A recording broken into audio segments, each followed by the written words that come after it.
Ya. ¿Qué tal, chicos? Tengan todos muy buenos días. En esta oportunidad vamos hoy día a hablar acerca de la organización del Estado colonial. ¿Cuál es el propósito de la clase de hoy? Bueno, nosotros vamos a comprender pues la estructura, el funcionamiento del Estado colonial, en la cual vamos a identificar pues las principales características, instituciones, relaciones de poder y principalmente ¿para qué? Para poder valorar críticamente, ¿no?, el legado pues de la sociedad peruana, porque hay que tener en cuenta que la sociedad actual que tenemos aún todavía sigue arrastrando algunos elementos de la colonia, y eso lo vamos hoy día a ir conociendo poco a poco, ¿de acuerdo? Muy bien. Entonces, empecemos. A ver, aquí tengo el texto que ustedes lo pueden ya tener, digamos, un poquito aumentar. Vamos a leerlo esta parte que es muy importante. Bien, el texto nos dice lo siguiente. La conquista española trajo como consecuencia la reestructuración del espacio andino que se efectuó a través de la creación de nuevas jurisdicciones territoriales, la fundación de ciudades y la exploración de territorios adyacentes. A ver, acá viene justamente mi primera pregunta. ¿Alguien más o menos se acuerda cómo era la organización social, cómo era la estructura eh, territorial de los Andes antes de la llegada de los españoles? Por ejemplo, mm, ¿cómo eran, por ejemplo, las casas de la, de la población andina? ¿Alguien por ahí de repente puede eh, mencionar, por ejemplo, cómo era antes? Por ejemplo, el territorio que conocemos era el Tahuantinsuyo. Las provincias, ¿cómo se les denominaba en tiempo de los incas? Guamanís, ¿verdad? Guamanís. ¿Quién era el jefe del Ayu? A ver, alguien que se acuerde. ¿Quién era el jefe del Ayu? Pueden escribirlo por el chat. A ver, vamos. El jefe del Ayu. A ver, recuerden un poco el jefe del Ayu. ¿Quién era el jefe del Ayu? El Curaca. Recuerden, ¿no? El Curaca, ¿no? Curaca, pues, era el líder, el jefe del Ayu, ¿no? Era el que representaba a la población frente al soberano, el Estado Inca. ¿De acuerdo? Entonces, cuando irrumpen los españoles, eh, va a se va a dar un rompimiento, ¿no?, del espacio andino, como menciona el texto, donde obviamente van a haber creaciones o nuevas creaciones en cuanto a la jurisdicción, en cuanto a la formación de las ciudades, que era pues muy distinta a la que se daba en épocas prehispánicas, ¿no? Recordemos cuando se estaba en primera y secundaria, ahora en segundo, cómo eran pues las ciudades de la población de los Moche, Paracas, Chavín, por ejemplo, anteriormente, e incluso los propios incas, ¿no? Tienen obviamente cada uno su propia característica. Siempre pues había un recinto ahí religioso, había pasadizos, patios, la población se dedicaba mayormente a la actividad agrícola, o sea, era una estructura totalmente distinta, ¿no? Y los españoles lo que hacen es hacer una transformación radical de lo que antes se estaba practicando siempre, cuando estábamos en la etapa de autonomía, ¿ya? Muy bien, vamos a continuar leyendo, dice. Las nuevas jurisdicciones territoriales, dice. A ver, vamos a leer esta parte.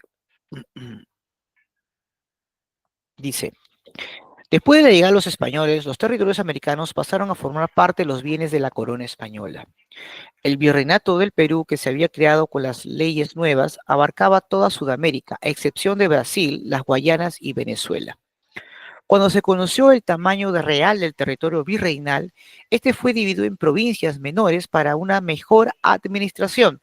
Luego muchas de estas provincias fueron convertidas en audiencias, aunque todas estas estaban bajo la autoridad del virrey. Con la llegada en 1544 de Blasco Núñez de Vela, el primer virrey, se creó la Audiencia de Lima, que luego se llamaría Real Audiencia. Esta colaboró con el gobierno del virreinato. Entre los siglos XVI y XVIII se crearon otras audiencias como la de Panamá, Santa Fe de Bogotá, Charcas, Quito, Chile, Buenos Aires, Caracas y Cusco. Muy bien, aquí entonces estamos viendo la primera formación territorial, que eran las audiencias, es decir, se había establecido el virreinato del Perú y este virreinato estaba dividida en audiencias, ¿no? Una de las más importantes audiencias del virreinato fue la audiencia de Lima. Pero toda la jurisdicción estaba bajo orden de quién? Del virrey. Ahora, en cada audiencia van a haber pues otras de menor jerarquía, otras jurisdicciones, como es el caso de las ciudades, que van a estar siempre diseñadas en función a la arquitectura europea, ¿correcto? Por eso es que muchas de nuestras ciudades, por ejemplo, tienen siempre una plaza, una iglesia, ¿verdad? Y es más o menos cuadriculada. Como el caso de Lima, por ejemplo, Lima Cercado, ¿no? Lima, la parte donde está la Plaza Mayor. Por ejemplo, ¿alguien de ustedes ha visitado la Plaza Mayor o la Plaza de Armas, como le llaman algunos? A ver, por ahí escriban en el chat si han visitado o han conocido alguna vez donde está el Palacio de Gobierno, el Palacio de Gobierno. A ver, escribe por el chat, a ver, para poder leer sus comentarios. Sí, muy bien, ahí Lisi dice, sí, muy bien, perfecto. Claro, ahí, por ejemplo, ¿qué pueden identificar? Pueden identificar una pileta, ¿no? Una pileta, una placita en el centro, una iglesia, en este caso la Catedral de Lima, ¿verdad? Claro, ¿no? Y si das cuenta, pues es casi cuadricular, ¿no? Claro, es una copia fiel de las ciudades, pues, que habían en España o en Castilla, ¿no? Como también se le conoce, ¿ya? Muy bien, vamos a leer un poco acerca de la fundación de las ciudades, ¿ya, chicos? A ver, vamos a ver. Todos también sigan el texto, ¿ya? Y ahí espero su participación para anotar. Ya Alicia ya participó, voy a ir anotando. Dice, la fundación de las ciudades. Las ciudades fueron concebidas como espacios territoriales que funcionaban como centros económicos debido a su gran actividad comercial y como núcleos de irradiación religiosa y cultural porque las principales iglesias y autoridades eclesiásticas se encontraban allí. En ellas, los ejércitos tenían sus cuarteles y estaban preparados para defenderlas de ataques que pusieran en peligro el funcionamiento del virreinato. Según la ley, para fundar una ciudad, la zona elegida debía tener una ubicación estratégica, es decir, tener un buen clima y suelo, disponer de fuentes de agua limpia y estar cerca de poblaciones nativas amistosas. En lo posible debían contar con un buen sistema de comunicaciones y una salida a un puerto. A esto de acá es importante, voy a explicar por qué, ¿ya? Miren, miren, una de las razones principales por la cual los españoles decidieron fundar Lima como la capital es porque justamente reunía esas condiciones que acabo de mencionar. Pero de todas, una de las más importantes era que tenía que tener un puerto. ¿Y por qué un puerto? ¿Por qué era importante para los españoles tener acceso al mar rápidamente? ¿Cuál por ahí crees que haya sido el temor de los españoles por la cual buscaban tener un puerto por si acaso? A ver, escríbelo en el chat, a ver. ¿Por qué los españoles decían, no, por si acaso, si vamos a fundar una capital, hay que tener un puerto, ¿no? En caso que las cosas nos vayan mal y podamos irnos, ¿no? Navegando hacia España. Claro, muy bien, Jade, correcto. Ahora, otra razón por la cual se escogió Lima era justamente porque la población que habitaba en ese momento era una población amistosa, no era hostil, no había, digamos, no se complicaba mucho, ¿no? Buscaba como que la convivencia con los visitantes, en este caso con los españoles.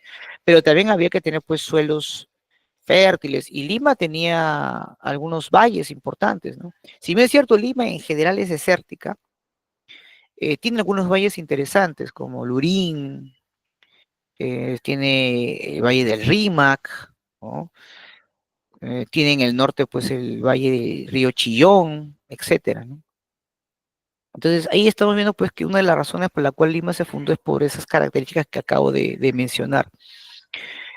Y como también mencioné, tenía pues que tener también otros elementos fundamentales, ¿no? Una red de caminos, eh, y ahí también habían pues iglesias donde, ¿por qué? Porque ahí también estaban los altos, las más importantes autoridades eclesiásticas, ¿de acuerdo?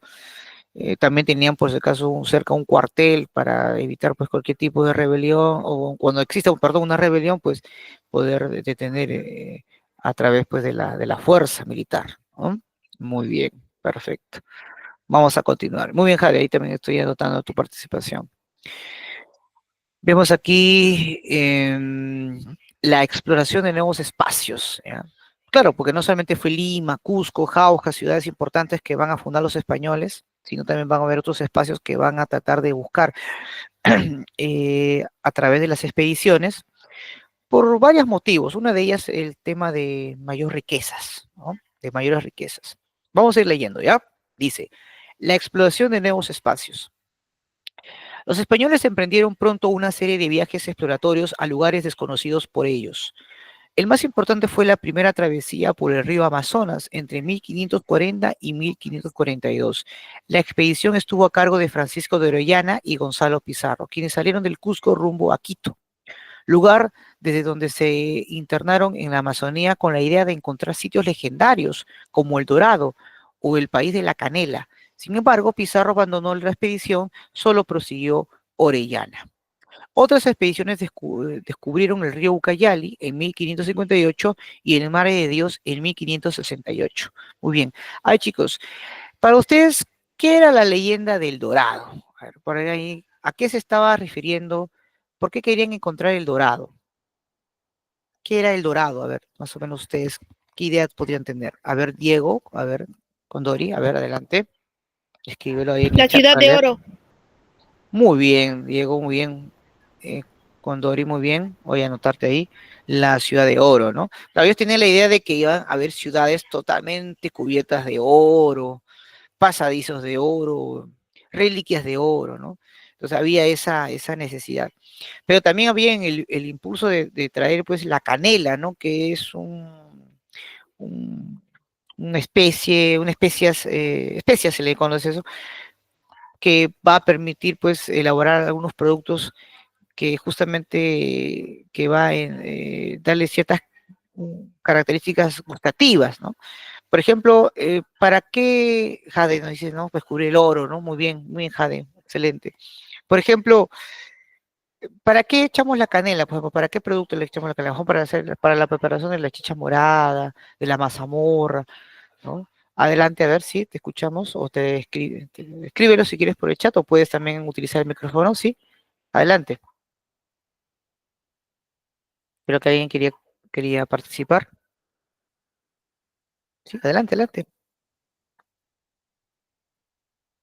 Entonces, la canela podemos utilizar para varias cosas, ¿no? Entonces, ellos también buscaban encontrar, pues, ese importante producto para la elaboración de sus alimentos, ¿no? Para la preparación de sus alimentos. Muy bien, perfecto. Bien. Ahora, recuerden que la clase anterior habíamos dicho, pues, que el virreinato no se podía consolidar porque aún todavía habían revueltas por parte de los líderes indígenas de Vilcabamba, ¿no? Recién, pues, con la ejecución del último Inca Tupac Amaru I, el virreinato se consolida y el virrey que va a fortalecer el virreinato es justamente el virrey Toledo, ¿no? Por eso así pues que con Toledo se consolida el virreinato del Perú, ¿ya? Vamos a leer esa parte, ¿sí? Dice, el Perú durante la colonia tuvo 41 virreyes, todos ellos españoles por si acaso, ¿ya? Los primeros destacaron Blasco Núñez de Vela, que fue el primer virrey, Antonio de Mendoza y Francisco de Toledo, que vendría a ser pues el quinto virrey del Perú. Francisco Toledo fue nombrado virrey del Perú en 1569, pero llegó a estos territorios en 1570. Ahora, halló el virreinato convulsionado principalmente por los enfrentamientos entre los españoles. Por esta razón se vio obligado a tomar diversas medidas. Por ejemplo, ¿qué medidas tomó? Bueno, una de las medidas que llegó a tomar fue sin duda el restablecimiento del orden. Por ejemplo, sofocó pues diversos motines que surgieron en el virreinato. Se enfrentó pues las incursiones de los corsarios ingleses como Francis Drake, en el que estuvo en el puerto del Callao, ya por 1579. Luchó contra la resistencia de los indígenas araucanos en Chile, en la cual obtuvo algunas victorias, pero no los pudo someter, ¿no? Los araucanos no fueron sometidos por los españoles. No fueron sometidos por los incas, tampoco fueron sometidos por los españoles. Esa fue una primera medida, ¿no? Otra medida en el ámbito religioso y cultural, por ejemplo, instauró el Tribunal de Santo Oficio de la Inquisición para combatir pues cualquier acto que fuese contra la religión católica. Aunque hay que recordar que esto más que todo fue para evitar pues que lleguen las organizaciones religiosas luteranas, calvinistas, que eran obviamente opositoras al... Ya vamos a hablar, o se va a hablar, por ejemplo, de las reformas protestantes. Ahí van a ustedes conocer un poco mejor ese tema. Impulsó por la educación de la élite indígena, por lo que creó pues impuestos para poder solventarlas. En 1574 la universidad situada en Lima se denominó San Marcos, ahí viene con Rey Toledo, se va a llamar así, ¿no? Recuerden que la Universidad San Marcos es la universidad más antigua de América. ¿Ah? En cuanto a la actividad minera, ¿no? En ese caso en la mina de Potosí, en lo que es el actual Bolivia, ¿qué medidas tomó? Por ejemplo, estableció la mita minera, ¿ya? A través de la cual pues, los indígenas estaban obligados a trabajar en las minas de Potosí. Fue la mina de plata más importante del virreinato del Perú. Impulsó mejores métodos para obtener la plata, una plata más en este caso, y creó pues la Casa de la Moneda, ¿no? De Potosí para acuñar monedas y vigilar la extracción de la plata, ¿no? Para que todo eso obviamente sea enviado a España.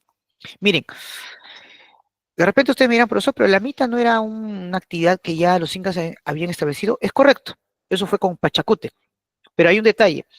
Toledo lo que hace es, en función de esa actividad ya propia que habían ya realizado los incas, él lo adapta, pero a los intereses de la corona española, donde el poblador está siendo obligado permanentemente a extraer los minerales para luego ser fundido, ser formado en lingotes de oro y plata y luego llevados a España. En tiempos del incanato, la mita era obviamente un trabajo, si me siento no obligatorio, la mita minera pues, no era un trabajo exclusivo en tiempos de los incas. La mitad era trabajos en la construcción de edificios, de puentes, servicio militar, en menor medida la extracción de los minerales, porque los minerales para los incas eran más bien una forma de actividad para poder realizar arte, ¿no? A través de la orfebrería, pero con fines netamente religiosos, no mercantilistas. Los españoles lo que hacen es utilizar este método de trabajo inca para poder utilizarlo en labores mineros forzados en tiempos del virreinato, ¿no? Eso, por ejemplo, es algo que también hay que tomar siempre en cuenta. Otra acción que va a hacer Toledo, por ejemplo, como parte de una nueva forma de gobierno virreinal, algo que no existía en el mundo andino, son las reducciones, ¿ya? Voy a explicar primero qué son las reducciones leyendo el texto y luego voy a comparar con lo que era en tiempo de los incas, ¿ya? Miren, dice lo siguiente. Para un mejor control y facilitar la evangelización de los indígenas, el virrey Francisco de Toledo los agrupó en pequeños pueblos llamados reducciones. Una reducción estaba diseñada como una ciudad pequeña, tenía una plaza en el centro, una iglesia principal y la casa de las autoridades en los alrededores. Se encontraban ahí las tierras comunales. De esta manera, se garantizó el cobro de los tributos, el reclutamiento de mano de obra y la evangelización. Entonces, como te podrás dar cuenta, las reducciones no era pues con una finalidad de proteger a la población o mejorar las condiciones de la gente, sino lo utilizaban primero para aglutinarlos todos en un solo lugar y cobrarles impuestos. Tener ahí la mano de obra lista para poder reclutarlos en la actividad minera y explotarlos. Y también, por otro lado, evangelizarlos, es decir, que se le inculque la religión católica y poco a poco deje de lado sus ideas paganas que ellos llamaban, ¿no? Es decir, que dejen, que abandonen las ideas religiosas andinas. En tiempo de los incas la población era mucho más libre, vivían mayormente en zonas un poquito más alejadas, siempre con sus lados, zonas comunales, y cada uno pues vivía de acuerdo a los lugares donde ellos se sentían más cómodos en función a ciertos factores, ¿no? Recuerden que cada año, por ejemplo, vivía en un determinado lugar, mm, dando, tomando como cuenta pues sus orígenes, ¿no? La famosa pacarina, ¿no? Esos orígenes, por ejemplo, a través de la etnia, del lugar donde viene, etcétera, etcétera. Algo que, repito, cuando llegó los españoles cambia totalmente eso, ¿no? Se les va a reducir. Y actualmente vemos muchos pueblos que tienen esa característica, ¿no? Siempre una plaza pequeña, una iglesia, casas donde están las principales familias, autoridades. Entonces, aún todavía mantenemos esa herencia, lamentablemente, ¿no? En muchas partes de nuestro país, ¿no? Lo que llamamos la herencia colonial. De ahí, por ejemplo, ya estamos identificando una característica que todavía aún sigue o que se mantiene, ¿ya? Bien, vamos a hablar ahora acerca de la evangelización, ¿ya? Dice, en un primer momento se buscó impresionar a los indígenas con los bautismos y las predicciones masivas, perdón, predicaciones masivas, pero esto no funcionó. Entonces se procedió a la catequesis, que consistió en enseñar la religión cristiana en lenguas nativas. Para ello se trajeron e imprimieron textos religiosos en quechua y aymara, principalmente los clérigos, bueno, perdón, quechua y aymara principalmente. Los clérigos también fueron instruidos en esas lenguas para que pudiesen tener mayor acercamiento con la población. La aceptación del Dios que traían los españoles no era un problema, pues la religión andina era politeísta y no había problema en aceptar un Dios más. Para hablar del monoteísmo, los religiosos españoles recurrieron a la superposición de divinidades. Identificaron al Dios creador del cristianismo con el sol y a las otras divinidades con una fiesta religiosa o con un santo. Por ejemplo, la Pachamama fue sustituida por la Virgen María. En el siglo XVII, cuando parecía que la evangelización había avanzado, los sacerdotes se dieron cuenta de que los indígenas continuaban practicando sus ritos tradicionales de manera oculta. Por ello se inició la intensiva campaña de la extirpación de las idolatrías y se creó la institución de la Inquisición. Ya, muy bien. A ver, explicamos.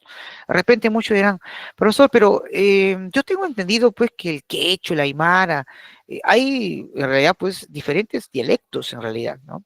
No es lo mismo el quechua cusqueño que el quechua bancabelicano. Bueno, en todo caso los españoles no se hicieron problemas. Aquellos quechuas de repente o dialectos quechuas, porque había, repito, muchos tipos de quechuas, que no tenían una traducción eh, clara al español, simplemente la dejaban de lado.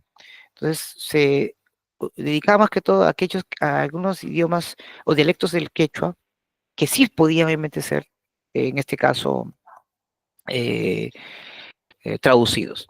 ¿De acuerdo? Ahora bien, ellos intentaron primero evangelizar en buena medida a través, como mencioné, los bautismos, a través de las prédicas, pero como no tenía resultados, decidieron en todo caso utilizar lo que es la catequesis, decidieron también introducir, como mencioné, las lenguas nativas al castellano para que pueda haber una interpretación, e inclusive trataron de imponer o comparar, pues, ¿no? Deidades europeas, perdón, cristianas con las divinidades propiamente andinas, ¿no? El ejemplo, el hecho de comparar, pues, a la Pachamama, la Madre Tierra, con la Virgen María, el dios Sol con el dios, en este caso, del cristianismo, pero pese a ello, no tampoco tuvieron resultados. La gente siguió todavía profesando sus divinidades de manera oculta. Aquí en el Perú lo que hubo fue un sincretismo religioso, es decir, una especie de que aceptaron obviamente las divinidades de los santos cristianos, pero también mezclaron pues las divinidades propias de los Andes. Tanto es así, por ejemplo, y eso lo comenté en una clase anterior, que hay una relación, por ejemplo, entre el Señor de los Milagros con el dios Pachacamac. Por algo, pues, al Señor Milagro se le conoce como el dios de los temblores, y a Pachacamac también se lo relaciona con ello. Ahora, ¿alguna vez te has preguntado por qué siempre en el Señor Milagro se recorren los...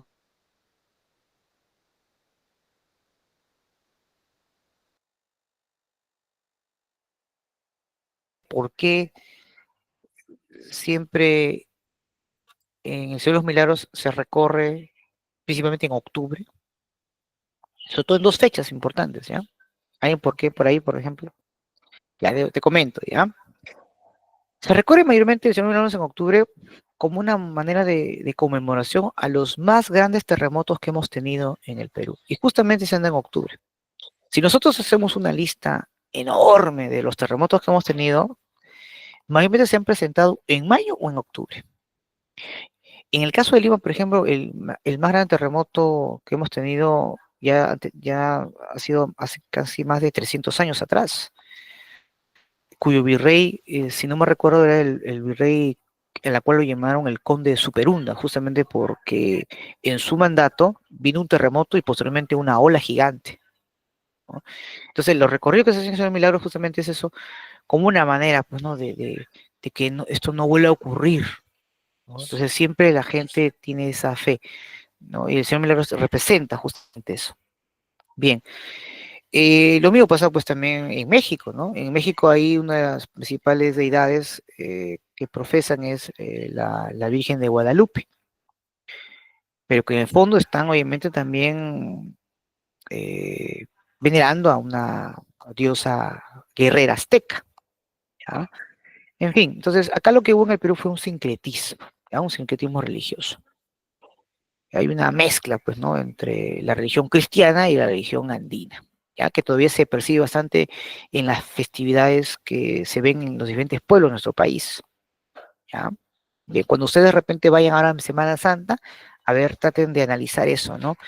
¿Qué elementos culturales andinos prevalecen y qué elementos culturales cristianos todavía están ahí presentes? Ya hagan una comparación cuando vayan de repente a una de estas fiestas, ¿ya? Bien, vamos a continuar. A ver, un ratito. Ya está. Ya, muy bien. Acá hay unos documentos que vamos a tomar aquí en cuenta. Quiero que lo lean. ¿Ya? Es muy importante. Aquí, ¿qué es la extirpación de idolatrías? ¿Ya? Aquí quiero que ustedes lean qué es la extirpación de idolatrías por su cuenta. ¿Ya? Por favor, esa parte no se olviden. ¿Ya? Bien. Ah, listo. Acá está. A ver, ¿dónde está? Aquí también hay más documentos que también quiero que lo lean. Vamos a hacer un trabajo en equipo. ¿Ya? Bien. Correcto. A ver, vamos a ver, por ahí de repente hay una duda. Profesor, ¿y me puede decir que es una extirpación de idolatrías ya? ¿O por qué usaron lo que es la Inquisición? Ya, yo te voy a explicar poco a poco eso. Miren, como no tuvieron resultados lo que habían impuesto los españoles para evangelizarlos, ya utilizan pues un poco métodos más violentos, ¿no? Una extirpación de idolatrías es, por ejemplo, perseguir a aquellos que todavía seguían procesando la religión, torturarlos, castigarlos, destruir las huacas que ellos llamaban, ¿no? Recuerden, ¿qué eran las huacas? Lo sagrado, ¿no? Justamente voy a leer ese documento, ¿ya? Dice, la extirpación de idolatrías. Durante el siglo XVI, los sacerdotes llevaron a cabo una campaña de extirpación de las idolatrías, mediante la cual los visitadores eclesiásticos obligaban a los indígenas a delatar a quienes seguían adorando a los dioses andinos. Los que se autoacusaban eran perdonados y recibían una penitencia. De los que eran acusados por terceros, salían montados en una llama y con el cabello rapado a modo de castigo. Por otro lado, las huacas y las ofrendas fueron destruidas, ¿no? Prácticamente, pues, los españoles se dedicaron a destruir todos los elementos que consideraban, pues, que no eran cristianos. Se llama la extirpación de la idolatría. Están, pues, desde paseados así en esos animalitos en una llama con el cabello rapado, torturarlos, castigados,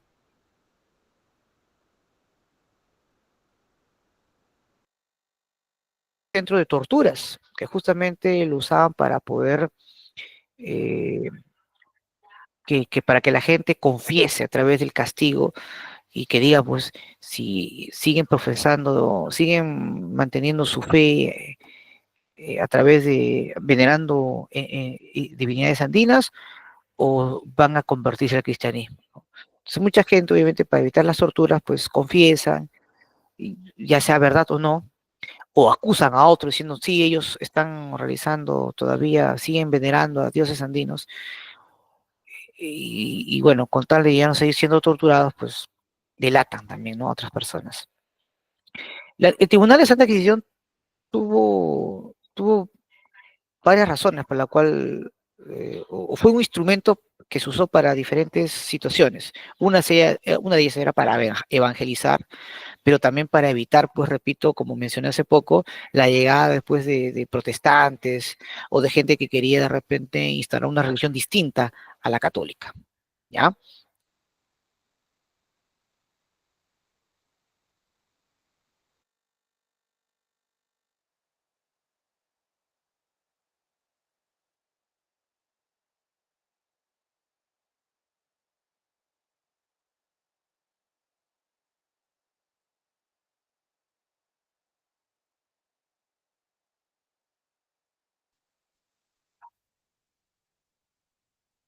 Bien, chicos, voy a ahora eh, compartir otro documento. A ver, ¿se me escucha? Sí, ¿no? Ya voy a compartir el documento un ratito.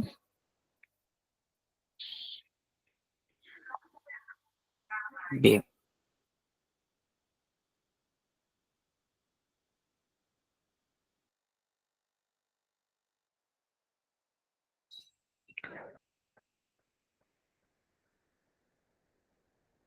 a ver, listo. A ver, chicos, ¿pueden ver el documento que estoy compartiendo? A ver, un ratito. Todavía no está. Ya lo compartí. A ver, ¿me avisan? ¿Me avisan? A ver, ¿lo pueden ver?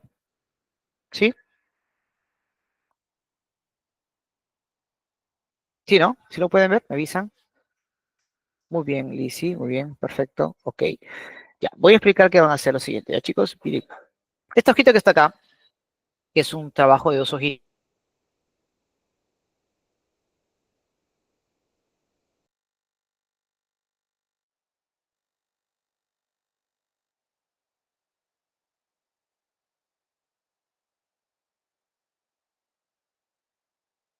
52, que está obviamente en su WhatsApp y también lo voy a subir a Classroom, en la cual se le está pidiendo que observen esta ciudad. Miren, esta es una ciudad típica que los españoles van a implementar en nuestro territorio. Entonces, y luego van a desarrollar lo que se les va a indicar. Por ejemplo, van a identificar los elementos de la ciudad, ¿ya? Según pues el criterio urbanístico de los españoles, ¿no? Y aquí van a colocar los nombres de cada nombre, ¿no? Tomen en cuenta los números, ¿ya? Esa información lo van a conseguir si es que leen el documento 21 de la página 152, ¿ya? Que si no más recuerdo, a ver, documento 21 de la página 122. Sí, ahí está. Se llama Criterio Urbanístico Español. Es un documento ahí que lo tienen ustedes. Ahí dice Plaza Mayor, Catedral, Cabildo, Manzanas, claro. Miren, eh, un cabildo es lo que ahora es una municipalidad. Justamente cuando hablemos de la organización política, ya cuando ustedes sean en tercera secundaria, ahí pues van a ver, por ejemplo, que está ahí el virrey, la Real Audiencia, los cabildos. Y el cabildo es lo que es ahora una municipalidad, es decir, el cabildo va a estar eh, bajo la autoridad del alcalde, ¿no? Ahí, por ejemplo, claramente ustedes van a ver la Plaza Mayor, la Catedral, etcétera. Entonces, todo eso lo van a identificar y lo van a colocar al costadito el elemento que pertenece, ¿ya? Tomando en cuenta los números que ven en la imagen, ¿ya? Muy bien. ¿Qué más? Aquí van a explicar qué aspectos han cambiado y cuáles permanecen de acuerdo con el criterio urbanístico de las ciudades actuales, ¿no? Entonces van a hacer una comparación, ¿no? Aspectos que todavía permanecen y aspectos que han cambiado. Claro, con el paso del tiempo hay cosas que ya no están, hay algunos elementos que no existen, claro, obviamente, pero existen ciertos u otros elementos que sí todavía prevalecen en la Lima de hoy. ¿ya? Entonces, quiero que ustedes también eso lo reconozcan, lo evalúen, ¿ya? Muy bien. Luego, ¿ya? Aquí hay otro documento, dice, el Virrey de Toledo y la consolación de Virreinato. Leen también el documento, el texto en este caso, en la página 151 y el documento 22 de la página 153, y van a tratar de resolver esta interrogante, ¿no? Acerca de la labor del Virrey de Toledo en la consolidación del Virreinato del Perú. ¿Ya? Eso también está en el texto y así que no les va a ser difícil desarrollarlo. Y por último, en esta primera ficha, porque ya en esta primera ficha, sí, porque aquí no es necesario que lo desarrolle, ya, esta no. Bueno, acá sí, ¿no? ¿Qué consecuencias? Pero bueno, esta parte que sí, sí, por favor, este cuadro, ¿no? Dice, lee los documentos 23 y 24 de la página 153 y resuelve, obviamente, el siguiente cuadro. ¿Hablamos de qué? Acerca del proceso de evangelización del Virreinato del Perú. Por ejemplo, la importancia para los españoles, lo que es la extirpación de las trías, que lo hemos comentado, y la Inquisición. Y las repercusiones o el impacto que ha tenido en el mundo andino esta extirpación de idolatrías y la Inquisición. Eso vas a poder hacer, lo vas a poder realizar un cuadro comparativo, ¿ya? Tomando en cuenta lo que se le está pidiendo. Y por último, solamente leyendo este pequeño texto, vas a colocar un tema, ¿no? Eh, de acuerdo a lo que has leído, una pregunta por responder, ¿ya? Y formulas una hipótesis. Una hipótesis es una supuesta respuesta, ¿ya? Nada más, ¿no? Formula tu hipótesis. Aquí, esto de acá no lo tomas en cuenta, este de la 3, pero sí me gustaría que eh, leyendo este pequeño documento con las páginas 150 y 151, puedas, por ejemplo, responder a estas preguntas, estas dos preguntas. ¿Ah? Nada más. Principalmente la primera página es donde voy a tomar mayor énfasis y me gustaría pues que lo tomes en cuenta. ¿De acuerdo?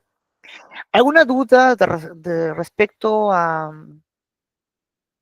la actividad que van a presentar la próxima semana? Todo está en función al texto, no se preocupen. Ya que los he compartido en el WhatsApp y también obviamente lo voy a subir al Classroom. ¿Alguna duda, chicos? ¿Alguna pregunta? ¿Todo claro?